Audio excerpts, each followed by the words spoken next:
Working remotely requires certain skills you probably don't have. It's really hard to work from home, really hard.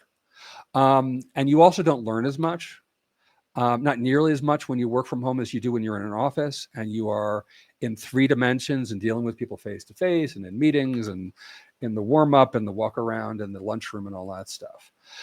If you've never had a job, my recommendation is get a sales job and get a sale. Telesales is excellent. Door to door sales will transform you.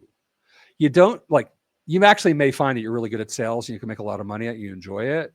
Um, Having an open mind about your career is vital because what the last thing you want to do is invest a whole lot of money in 5 years or 7 years or 10 years of your life in a career that you turn out you hate.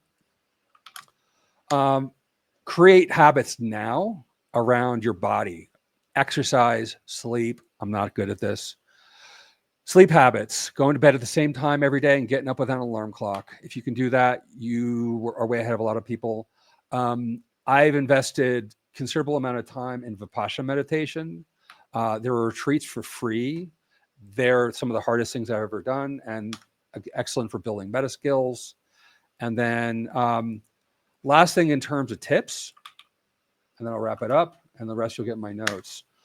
Practice of performing art. Get used to getting on stage and thinking off on your feet. Theater is great. I used to do that when I was a kid. I grew up around theater people, actors, playwrights, directors, and I used to take acting classes in theater camps. If I were to start again, I would take improv classes, and I would practice that with other people. Very, very hard, very demanding, but it will put your ego in order. Yeah, Best Buy. I've known a lot of people who started at Best Buy in cyber and had terrific careers. I don't know. We don't have Best Buy in Mexico anymore. They shut down, but I guess it's in your country. I'll leave you with this thing. This is my final point. And then we'll keep doing the Q&A.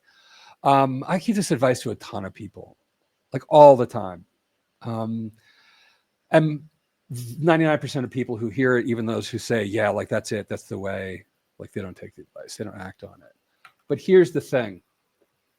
If you're in the 1% who actually do, you have a distinct advantage of over the people who do not. And it's being said an awful lot right now in AI circles, who are like people even who are like AI accelerationists or pro AI. They're saying like the top 10%, top 10 performers, top 10% of professionals are going to win it all. And the 90% below that, good luck. Things are getting rough and they're going to get rougher and change. Well, were people like, doing today what they were doing, were people doing 30 years ago what they're doing today? Not really. IT was really different when I started.